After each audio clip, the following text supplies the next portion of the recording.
Alright students, so I am very sure toppers question bank को आप लोग solve कर रहे होंगे और एंजॉय भी कर रहे होंगे. This GRP Toppers Question Bank has a collection of very good problems which are genuinely meant for JEE Mains Advanced, for your learning, for your growth. Alright, so I'm already done with 5 exercises. Now let's come to exercise number 6. Let's come to exercise number 6 of Toppers Question Bank, जिसमें integral answer type questions हैं, fine, और numerical value type questions हैं. तो उसमें से मैंने 5 question select करे हैं. The first question I came up with the question number 3. If the points common between one equation is given to you, mod x minus mod y magnitude is 1 and the other one is there, वो कह रहा है total 8 points in दोनों graphs में common है. Fine, तो 3a की क्या वैल्यू होगी. नाउ सी, अब मुझे ना एक तो ये ग्राफ की डीलिंग करनी है, ऑलराइट, और एक मुझे mod x minus mod y magnitude equals to 1 इसकी डीलिंग करनी है. Fair enough.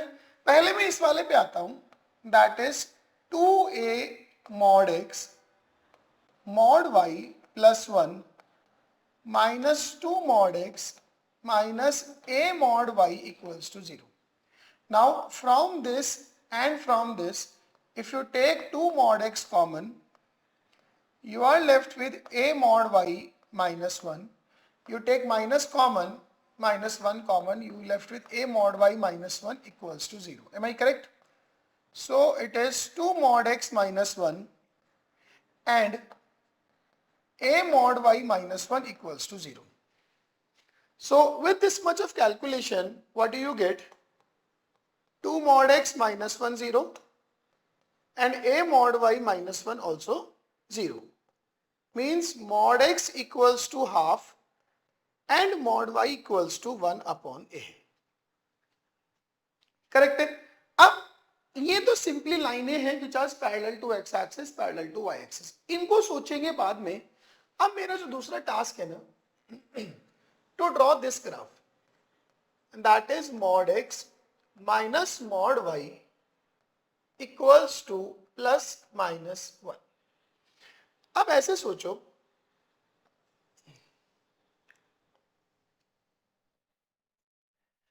if I am in the first quadrant, x be positive, y be positive, you have line x minus y equals to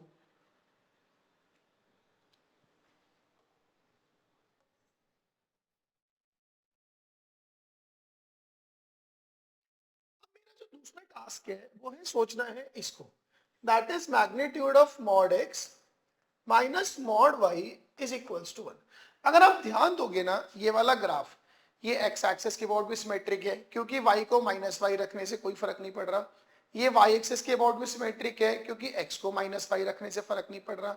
ये y equal to x line के about भी symmetric है, ये y equal to minus x के about भी symmetric है. So this equation is having all kind of symmetries.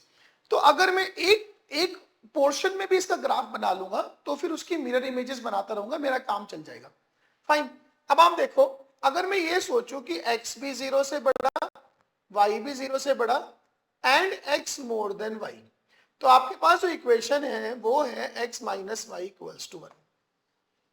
Now this is your x axis, this is your y axis, this is the line y equals to x.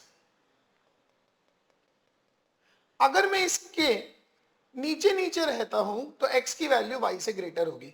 In that case you have to draw x minus y equals to 1. मतलब कि अगर x की value 0 then y equals to minus 1, और अगर y की value 0 then x equals to 1. इस line का वो पोर्शन जो फर्स्ट क्वाड्रेंट में है, that is this one. This point is going to be 1,0. Now it is symmetric about x-axis, so this portion. It is symmetric about y-axis, so this portion, this portion.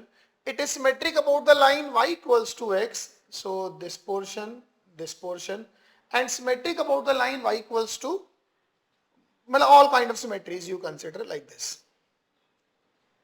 Am I correct? So this is what you got.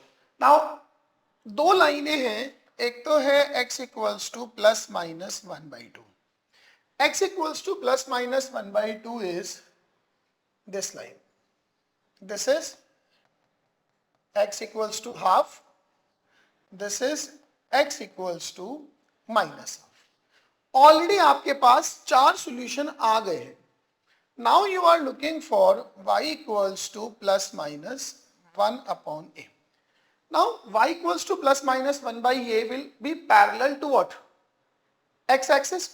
अब सोचो अगर चार solution और चाहिए, your y equals to 1 by a should be here and y equals to minus 1 by a should be here. अगर आपने इससे ऊपर करा दिया तो वो इक्वेशन ही चार सॉल्यूशन ऊपर चार नीचे, ज्यादा सॉल्यूशन आ जाएंगे.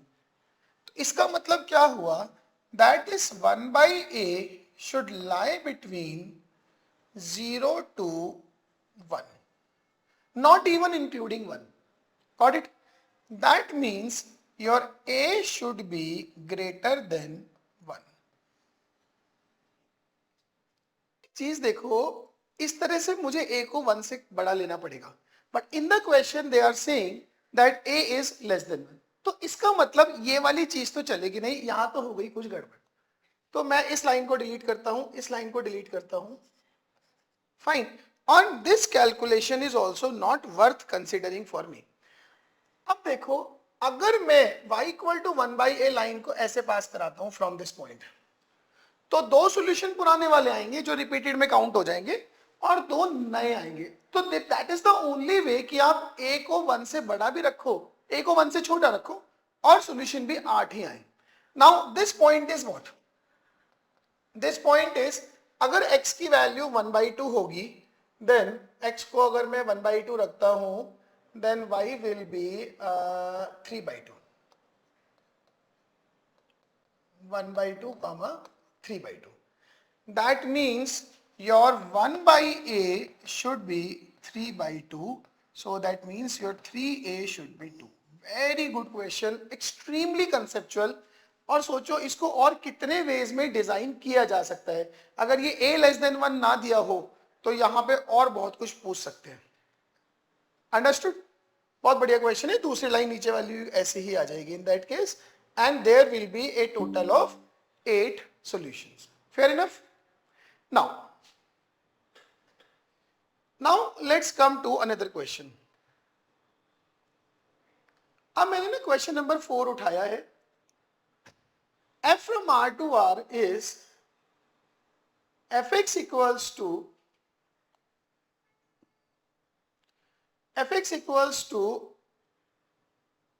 ln of x plus under root x square plus 1.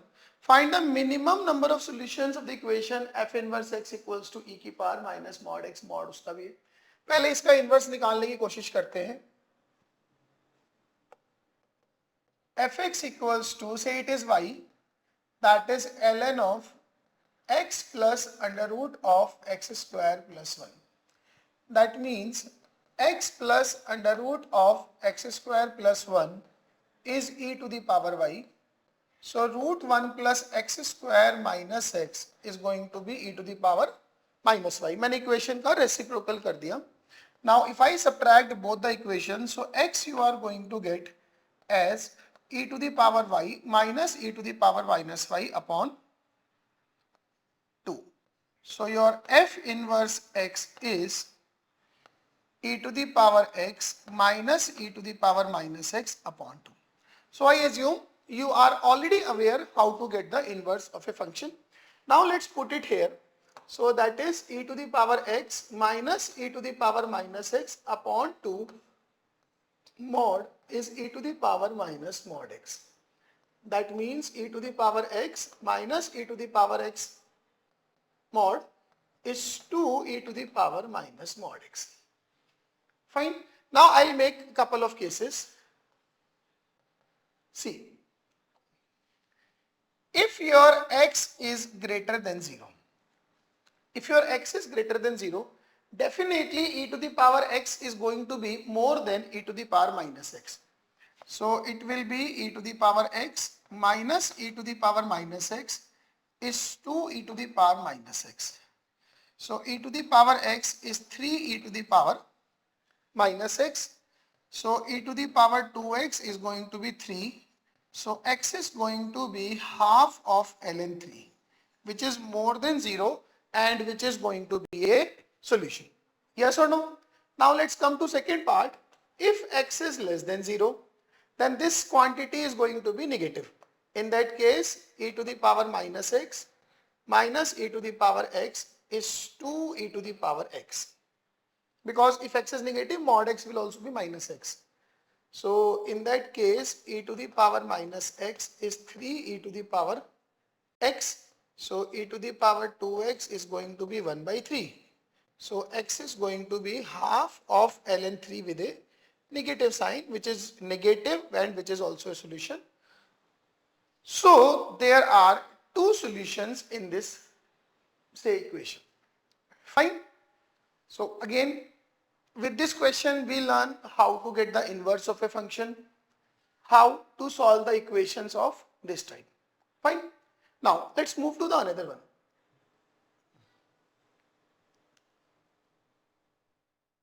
Now I have selected question number 8 from this exercise.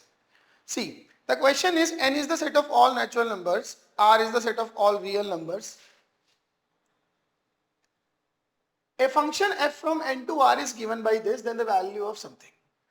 कुछ ना इसमें टेलीस्कोपिक सम की फीलिंग आ रही है. यस और नो? तो अगर मैं फंक्शन n को fn को रिजॉल्व करने की कोशिश करूं, वहां से शुरुआत करूं, तो आप देखो fn क्या है. इसके डिनोमिनेटर में रखा हुआ है under root of 2n minus 1 plus under root of 2n plus 1. तो विदाउट एनी डिले मैं इसको तो रेशनलाइज करने की कोशिश करूंगा. सो इसको लिख लिया मैंने 2n minus 1 minus under root of 2n plus 1. उसी से न्यूमरेटर में भी मल्टीप्लाई करूंगा 2n minus 1 minus under root of 2n plus 1. Fair enough. अब अगर मैं न्यूमरेटर पे ध्यान दूं, इस न्यूमरेटर को मैं ऐसे लिख सकता हूं 2n minus 1 under root square plus 2n plus 1 under root square plus 2 times inside the root it is 2n minus 1 2n plus 1. Now अगर आप न्यूमरेटर पे ध्यान दोगे तो numerator a minus b a square plus b square, sorry ये 2 नहीं आएगा, a square plus b square plus a b रखा हुआ है. So that means numerator is what, a cube minus b cube. So it is 2n minus 1 की power 3 by 2 minus 2n plus 1 raise to the power 3 by 2 और denominator में a minus b into A plus b, that would be a square minus b square. So that will come out to be 2n minus 1 minus of 2n plus 1. So denominator will get minus 2, उससे numerator के minus को adjust कर देते हैं. So it will be half of 2n plus 1 to the power 3 by 2 minus 2n minus 1 to the power 3 by 2. ये अपने पास आ जाएगा. अब आपने r की वैल्यू या n की वैल्यू को 1 2 3 4 वेरी कराना है. मिडिल वाले सारे टर्म कट जाएंगे, फर्स्ट और लास्ट बचेंगे, which will provide you the correct answer. Got it? तो कुछ बहुत एक्सेप्शनल स्ट्रेटेजी नहीं है, इसके अलावा इस क्वेश्चन में था ही नहीं कुछ करने के लिए. कोई भी कॉमन सेंस से भी अगर हम सोचेंगे ना, कुछ क्वेश्चन जैसे मैं बोलूं ना कॉमन सेंस की होते हैं, सोचेंगे तो this is the only way we have to do. Fine. Now let's come to question number 20. fx be a polynomial of degree 4. This is something to notice about. Degree 4 such that greatest integer of fi, greatest integer of I, f of greatest integer of I is 1 upon 1 plus greatest integer of I for I varying from 0 to 4. That means जब I की value 0 to 1 है तो मेरे पास f of 0 की value आएगी 1, f of 1 की value आएगी 1 by 2, f of 2 मतलब जब I की वैल्यू 2 to 3 है तो f of 2 की वैल्यू होगी 1 by 3, f of 3 की वैल्यू होगी 1 by 4 एंड f of 4 की वैल्यू होगी 1 by 5. Fine. where this is greatest integer function and now they are asking for f of 6. थोड़ा सा थॉट प्रोवोकिंग है, बहुत ही बढ़िया क्वेश्चन है. अब आप एक चीज सोचो यहां से, क्या मैं ऐसे बोलूं कि 1 time f of 0 is 1, 2 times f of 1 is 1, 3 times f of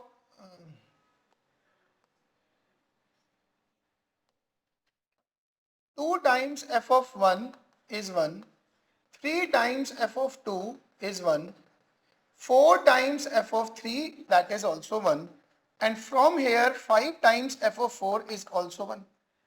मतलब अगर मैं एक फंक्शन gx सोचूं that is x plus 1 times fx minus 1, gx that is x plus 1 times fx minus 1. अगर आप ध्यान दोगे x को 0 रखूंगा तो g0 will be 0, x को 1 रखूंगा then g1 will be 2 times f1 minus 1 वो भी 0, 2 भी 0, 3 पे भी 0, 4 पे भी 0. मीन्स इसके 5 रूट आ रहे हैं 0, 1, 2, 3, 4. Correct. So you can assume gx as x into x minus 1 into x minus 2 x minus 3 x minus 4 with a leading coefficient as a. leading coefficient तो हमें मानना ही होगा. So with this आपके पास fx क्या बन जाएगा? fx will be a times x, x minus 1, x minus 2, x minus 3, x minus 4 plus 1 divided by x plus 1. ये आपके पास fx आता है. Am I correct? अब fx तो पॉलिनोमियल है डिग्री 4 का. यहां पे मेरे पास एक रैशनल अलजेब्रिक फंक्शन बन रहा है जिसके न्यूमरेटर की डिग्री 5 है. इसका मतलब x plus 1 न्यूमरेटर डिनोमिनेटर से कैंसिल होना चाहिए. Means numerator should have x equals to minus 1 as a solution. तो उसमें आप x को -1 डाल दो तो a times -1 -2 -3 -4 -5 plus 1 that should be 0. So with that your a will be 1 by 5 factorial. Am I correct? ये होते के साथ ही अब आप सीधा सीधा इसका आंसर करोगे कि जो fx है वो 1 upon 120 times x, x minus 1, x minus 2, x minus 3, x minus 4 plus 1 upon x plus 1. ये आपका fx है और ये पॉलिनोमियल है. अभी आपको देखने में नहीं लग रहा. जैसे ही मैं इसको एक्सपैंड करूंगा आपके पास में एक सॉल्यूशन इसका मतलब ये ओवरऑल सॉल्व होके ये एक पॉलिनोमियल ही बनेगा ऑफ डिग्री 4. इसमें 5th डिग्री का term cancel after the calculation. Fine. now f of 6 you can calculate 6 into 5 into 4 into 3 into 2 plus 1 upon 7 हो जाएगा. So this was question number 20. बहुत अच्छा क्वेश्चन था. Now let us start with question number 30. इस exercise का ये वो 5th question है जो मैंने सेलेक्ट करा है और अगेन ये भी एक बहुत अच्छा क्वेश्चन है. Fine. A function f from integer to integer is defined as, this is your fx. A function f from integer to integer is defined as this. Suppose k is odd and f of k is 27. यहीं से शुरू करता हूं मैं. f of k is 27. अब आप सोचो ये वाली वैल्यू क्या रही होगी कि f of this is 27. अब यहां पे अगर मैं n को ऑड लेता हूं तो इवन इमेज बनेगी जबकि मेरे पास 27 which is odd. इसका मतलब n by 2 हुई 27 रहा होगा. That means n क्या रहा होगा 54. That means f of k should be 54. पहली चीज तो ये. नाउ अब सोचो अगर ये 54 है तो एफ ऑफ के क्या रहा होगा। एक पॉसिबिलिटी है कि एफ ऑफ के 51 हो, क्योंकि अगर n ऑड है, मतलब n की वैल्यू अगर सपोज करो 51 होगी तो इमेज 54 बनेगी। दूसरी पॉसिबिलिटी क्या है कि एफ ऑफ के की वैल्यू 108 हो, क्योंकि अगर n 108 होगा, इवन है, तो उसकी इमेज 108/2 54 आएगी। Again now let's come another point, अगर एफ ऑफ के 51 है, इसका मतलब के क्या रहा होगा। अब देखो जो ऑड इमेज है ना वो ऊपर से नहीं आ सकती, वो नीचे से ही आएगी। तो अगर के एफ ऑफ के 51 है, इसका मतलब एन क्या रहा होगा 102। जैसे ही मैं के को एन को 102 रखूंगा तो इमेज 51 आएगी। फाइन। नाउ अगर एफ ऑफ के 108 है, इवन इमेज दोनों में आ सकती है। इन दैट केस के कैन बी, अब सोचो अगर n 105 होगा तो इमेज 108 आएगी, k कैन बी 105। और अगर n की वैल्यू 216 होगी, मतलब k इज 216। तो अगर यहां पे देखो n की वैल्यू 216 होगी तो इमेज 108 बनेगी। ये तीन पॉसिबल वैल्यूज ऑफ k हैं। क्वेश्चन में उसने कह दिया k एक ऑड नंबर है, तो अगर k एक ऑड नंबर है, so this is the only possible answer you are going to have. Am I correct? तो इस तरह से हम इस तरह के सवालों को अप्रोच करते हैं। इस एक्सरसाइज में this exercise is full of fantabulous questions, एक से एक क्वेश्चंस है आपकी प्रैक्टिस के लिए। तो अगर आप करोगे तो अनडाउटली इनफाइनाइट बेनिफिट को अवेल कर पाओगे। दिमाग लगाना पड़ेगा, दिमाग पे जोर भी डालना पड़ेगा उन क्वेश्चंस को सॉल्व करने के लिए। ऐसे सोचोगे और हो जाएंगे, इतना नहीं होगा, बट उसके लिए करना होगा। सो बी ए डूअर। और 5 क्वेश्चन मैंने डिस्कस किए हैं, इसके अलावा एक्सरसाइज में 27 मोर क्वेश्चंस आर देयर। उनको एक बार करो, attempt as many times as you can, जितना टाइम भी अलाउ करे। डायरेक्टली फिर से कहूंगा सॉल्यूशंस पे जंप नहीं करना है, that is a sweet poison. आपके अपने जेन्युइन अटेम्प्ट को करने से पहले वीडियो सॉल्यूशंस या बुक के पीछे दिए गए सॉल्यूशंस को अवॉइड करना है। ऐसे करके सीखेंगे, बहुत मजा आएगा। Happy learning, keep practising. Thank you so much.